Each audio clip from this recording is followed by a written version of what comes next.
Màmí Olúwatóyìn ẹ mọ̀mọ́ kú ọdún. Akanni Akewi ló wá létí gbọ̀yìn. Bẹ́ẹ̀ bá lẹ́mọ̀ mi ẹ̀ ṣá ń gbóhùn ẹnu mi. Akanni Akewi Agbaye lórúkọ tèmi ń jẹ́. Aláyìnkẹ́ tí ń sọjọ́ bí lónìí ó kú ọdún. Ọmọ wọn ní Ilorin Afonja tí ń sọjọ́ bí lónìí. Mo ní ó gbéra ńlẹ̀ kó dìde. Torí àyájọ́ ọjọ́ òní ni wọ́n bí ọ sílé ayé o. Aláyìnkẹ́ o.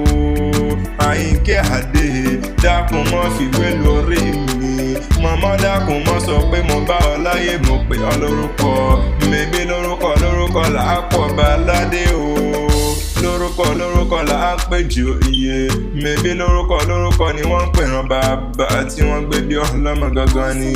Òòrè gangan màmí mama Naomi èèyàn rẹ ló gbé mi wá bí o. Olúwàbùnmi ló rán mi wá. Ó ní Akanni Akewi dákun gbéra lẹ́kọ̀ọ́ dìde.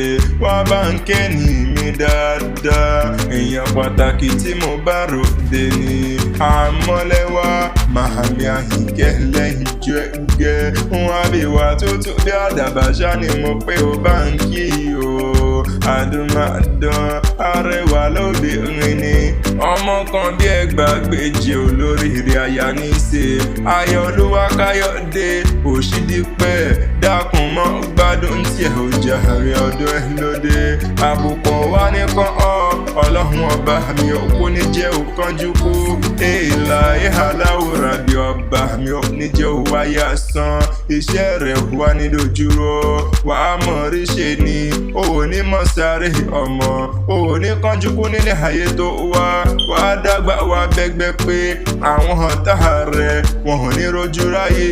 Òun wá ní dẹni àgbégbìn. Òun ní dẹni àná lọ́lọ́lọ́hùn ọba. Ìgbà ilé rẹ̀ lé ní àwo ilé rẹ̀ lé ní. Ó ti wá ṣọdún èyí náà wù ní. Ó ṣe tẹ̀mí sí nínú owó, nínú ọlá ńlá, nínú àlàáfíà tó pọ̀ rẹpẹtẹ. Láṣẹ Elédùmarè ọba.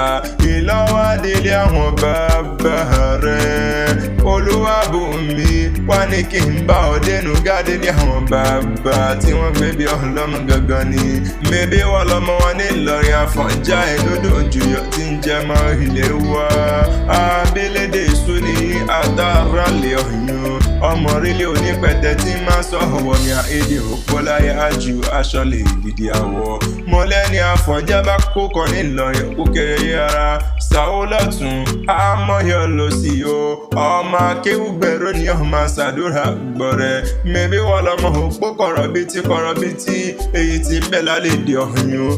Mèbí wọ́n lọ́mọ òpó kọ̀rọ̀bìtì èyí tí ń bẹ̀ lálẹ́ èdè ọ̀yàn. Òpó gbọ̀rọ̀ bàbá yín ní àpọ̀jù rẹ̀ síná. Iná tí ó gbọ̀rọ̀ bàbá yín ní àpọ̀jù rẹ̀ sómi. Omi tí ó gbọ̀rọ̀ bàbá yín ní káfí pọ̀ tí tó le. Àwọn tí tó le wá ń kọ́ o. Wọ́n ní káfí fọ́mọ tó ború nílé Afonja. Ọmọ wo ló ború nílé Afonja? Wọn kò jọ mọ́mọ́ ilé wá sóògùn ni. Ogun l'Afonja lọ tí ó wálé mọ́. Ló fi lọ tẹ̀lú Ilorin dúró. Lọ́ fi ń pè Ilorin Afonja ní ẹnu dojú yọ. Bàbá yín ló kúkú fowó ra adìyẹ. Adìyẹ yé gbà, adìyẹ pàgbà. Ọmọ ilé wá sọ pé adìyẹ ò pọ̀ mọ́ re. Wọ́n gbá adìyẹ táwọn fowó ra wó. Àwo yẹ̀yìn méjì ó pa ọ̀kan. Wọ́n gbáwó tá wọ́n fowó ra ọ̀bọ lóṣù. Wọ́n gbọ́bọ̀ ta wọ́n fowó ra ajá ń jẹ mí. Wọ́n gbájá tà wọ́n fowó ra oyún. Bàbá yín ní pé kọ́yìn ogun yan. Ọ̀yún sọ pé òun ọmọ yan gún. Bàbá yín ní pé kọ́yìn òrùka. Ọ̀yún sọ pé òun ọmọ káró. Ọ̀rọ̀ ni bàbá yín sọ sọ́yún. Tó fi dòdò tí ń sàn lọ́jọ́ ọjọ́ sí. Náà fi ń para Ilorin. Èrò Ilorin, ọmọdé Ilorin, àgbà Ilorin. Bẹ́ẹ̀ bá ti dọ́yún ẹ̀bù ó mu. Bẹ́ẹ̀ bá ti dọ́yún ẹ̀bù ó wẹ́. Torí ẹrú bàbá yín lódòdó. Yé Àyìnkẹ́ Adé ẹrú bàbá yín lódòdó tí ń sọ lọ́jọ́ ọjọ́ sí.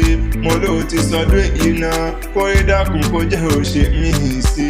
Ǹjẹ́ tán bá ní ìta ní nǹkan ewì kí ọlá tẹ̀gbọ́n. Mo pé Adésínà lèmi ń jẹ́. Abíbọ́lá ìtara ẹ̀ ń fẹ́.